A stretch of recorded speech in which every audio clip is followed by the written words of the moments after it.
સુરત શહેરમાં online mobile એસેસરીઝના વેપારીનું અપહરણ કરવામાં આવ્યું હતું. કારમાં અપહરણ કરી 1 કરોડની ખંડરી માંગવામાં આવી હતી. સુરતના કાપોદ્રા 4 રસ્તા પાસેથી અપહરણ કરવામાં આવ્યું હતું. તું બુકી છે અને તારે રાજકોટથી 10 કરોડ આવ્યા છે તેવું કહી અપહરણ કરાયું. વેપારી પાસેથી ખંડરી માંગી અબ્રામા ગામ પાસે છોડી દેવામાં આવ્યું.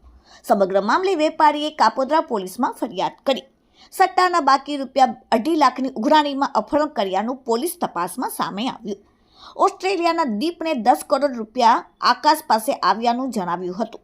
ફોન કરી જણાવતા બાકી રહેલા રૂપિયા મળવાની આરોપી ખુશાલને આશા જાગી હતી. અપહરણમાં 3 આરોપીઓ પકડાયેલા છે, જેના નામ છે કેવલ ભરત કાકડિયા, બાલકૃષ્ણ સોસાયટી, પૂણાગામ, મૂળ ભાવનગરનો અને હીરા મજૂરી કામ કરે છે. 2 હાર્દિક મધુકુમાર, અમરનગર સોસાયટી, પૂણાગામ, મૂળ અમરોલીનો હીરા મજૂરીનું કામ કરે છે. અને 3 ખુશાલ રમેશ સાવલિયા, સિવાય હાઇટ સરથાના, મૂળ ભાવનગરનો અને કારખાનામાં નોકરી કરે છે.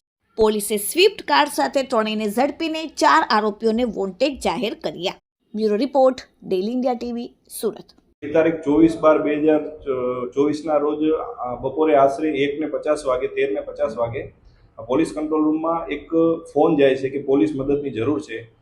કર્મનાથ મહાદેવના મંદિર પાસેથી એક ચશ્માની લારી ચલાવતા એક મહિલાનો ફોન જાય છે આવો, જેથી પોલીસ તાત્કાલિક ત્યાં મહિલા પાસે પહોંચે છે. તો મહિલા એવી જાહેરાત કરે છે કે અહીં આગળ 10 મિનિટ પહેલાં એક સ્વિફ્ટ કાર અને એક બાઇકમાં એક બાઇકવાળાને આંતરી અને તેનું અપહરણ કરી અને ગાડીમાં નાખીને લઈ ગયેલ છે તેવી હકીકત જાહેર કરતા પોલીસ તાત્કાલિક એક્શનમાં આવે છે અને ભોગ બનનારની જે એક્ટિવા બાઇક હોય છે તે ત્યાં જ પડેલી હોય છે મહાદેવના મંદિર પાસે, જેથી એક્ટિવા બાઇકના નંબર ઉપરથી એ વ્યક્તિનું ટ્રેસિંગ કરવામાં આવે છે, એનો મોબાઈલ નંબર મેળવવામાં આવે છે. એના લોકેશનના આધારે એ અબ્રામા સાઈડ હોય છે એવું માલુમ પડે છે. ત્યારબાદ એને ફોન કરવામાં આવે છે.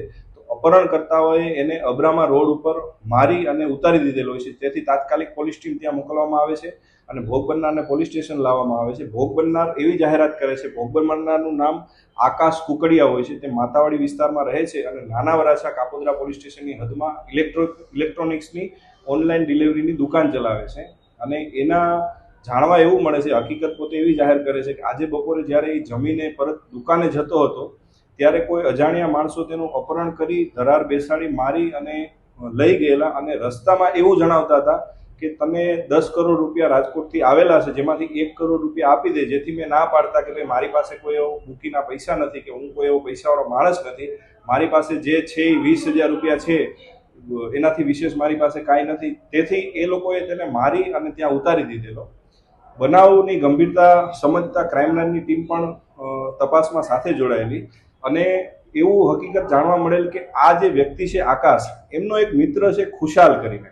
એ ખુશાલને આની સાથે પૈસાની લેતી દેતી હશે અને પૈસાની લેતી દેતીમાં આ સમયસર પૈસા જે ભોગ બનનાર છે એ આપતો નહીં હોય, જેથી કરીને એમના એક મિત્ર જનકને એને વાત કરેલી કે ભાઈ આ મારો મિત્ર મને પૈસા નથી આપતો, તમે મને પૈસા ઘટાડી દો અને વધારાના પૈસા જો મળે તો તમે રાખજો.